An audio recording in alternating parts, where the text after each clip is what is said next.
Bismillahirrahmanirrahim. Assalamualaikum warahmatullahi wabarakatuh.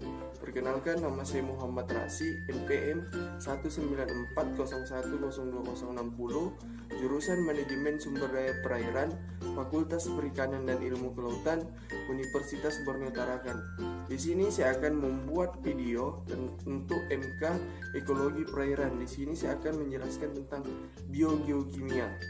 Pertama, yaitu pengertian dari biogeokimia adalah biogeokimia berasal dari tiga kata, yaitu biologi, geologi, dan kimia. Artinya, siklus biogeokimia adalah proses peredaran unsur-unsur kimia dari lingkungan ke komponen biotik dan kembali lagi ke lingkungan. Proses ini terjadi secara berulang-ulang dan tidak terbatas.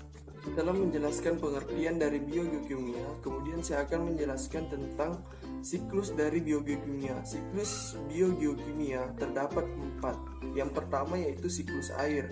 Siklus hidrologi merupakan siklus air yang berasal dari bumi kemudian menuju ke atmosfer dan kembali lagi ke bumi yang berlangsung secara terus-menerus. Karena bentuknya memutar dan berlangsung secara terus-menerus, inilah yang menyebabkan air seolah-olah tidak pernah habis. Kemudian air di laut kemudian mengalami evaporasi. Evaporasi terjadi karena adanya sinar matahari yang memberikan energi panas, sehingga terjadi penguapan air laut.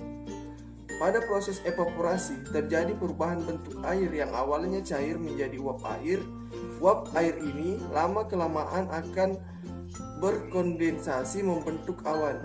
Kemudian awan tertiup ke daerah pegunungan. Saat awan jenuh dengan uap air, maka uap air akan diubah menjadi titik air kemudian menjadi hujan. Air hujan turun ke bumi, kemudian air hujan mengalir di permukaan tanah yang selanjutnya air hujan akan mengalir ke laut dan terjadi proses evaporasi. Selanjutnya, kemudian saya akan menjelaskan siklus kedua, yaitu siklus karbon atau oksigen. Siklus karbon adalah sirkulasi dan transformasi karbon bolak-balik antara makhluk hidup dan lingkungan. Selama siklus karbon, hewan dan tumbuhan menambahkan karbon dioksida ke atmosfer melalui respirasi sel, dan tanaman menghilangkan karbon dioksida melalui fotosintesis. Berdasarkan yang kita lihat bahwa karbon berasal dari proses pembakaran aktivitas manusia, dari pernapasan seluler, dan peristiwa penguraian atau pembusukan CO2 berkumpul di atmosfer yang kemudian akan ditangkap atau diserap oleh tumbuhan untuk diproses fotosintesis atau fiksasi CO2. Hasil dari proses fotosintesis yakni glukosa, di mana glukosa ini dimanfaatkan atau dikonsumsi oleh manusia ataupun hewan herbivora. Kemudian saya akan menjelaskan siklus yang selanjutnya, siklus yang ketiga, yaitu siklus nitrogen. Siklus nitrogen adalah proses di mana nitrogen dari atmosfer diubah menjadi bentuk yang dapat digunakan oleh tanaman dan hewan. Berdasarkan yang kita lihat bahwa sumber nitrogen ada di udara atau atmosfer dalam bentuk N2. Pertama, N2 yang ada di atmosfer akan difiksasi nitrogen oleh bakteri yang ada di akar. Contohnya bakteri akar yang ada pada tanaman kacang-kacangan. Kedua, oksigen yang ada di atmosfer akan diambil oleh bakteri fiksasi nitrogen untuk melakukan proses amonifikasi, yakni perubahan N2 menjadi NH4. Kemudian yang selanjutnya dan yang terakhir yaitu siklus fosfor.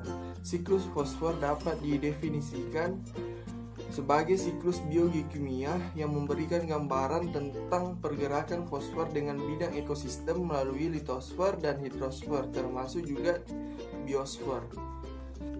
Berdasarkan yang kita lihat, sumber fosfor alami adalah batu. Kemudian batuan mengalami pelapukan dan berubah menjadi tanah, sehingga kandungan fosfat yang ada di dalam tanah dapat dikonsumsi hewan sehingga fosfatnya berpindah ke hewan, dan hasil sekresi zat sisa berupa fosfat.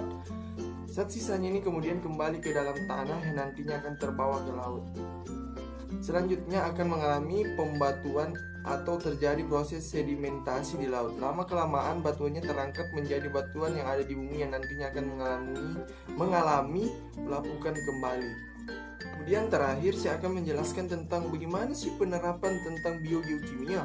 Di sini yang dapat saya ambil dari penerapan biogeokimia yaitu pemahaman mengenai siklus biokimia dapat diterapkan untuk menganalisis sebaran kandungan karbon dioksida atau siklus karbon, misalnya penelitian yang dilakukan oleh August Daulat dan kawan-kawan yang berjudul Sebaran Kandungan CO2 Terlarut di Perairan Pesisir Selatan Kepulauan Natuna. Siklus biokimia yang terjadi pada ekosistem pesisir dapat mempengaruhi kualitas perairan dan berfungsi sebagai penunjang keberlanjutan dan kesuburan di perairan. Mungkin itu saja yang dapat saya sampaikan tentang materi tentang biogeokimia. Jika ada kesalahan mohon dimaafkan. Sekian dan terima kasih. Wassalamualaikum warahmatullahi wabarakatuh.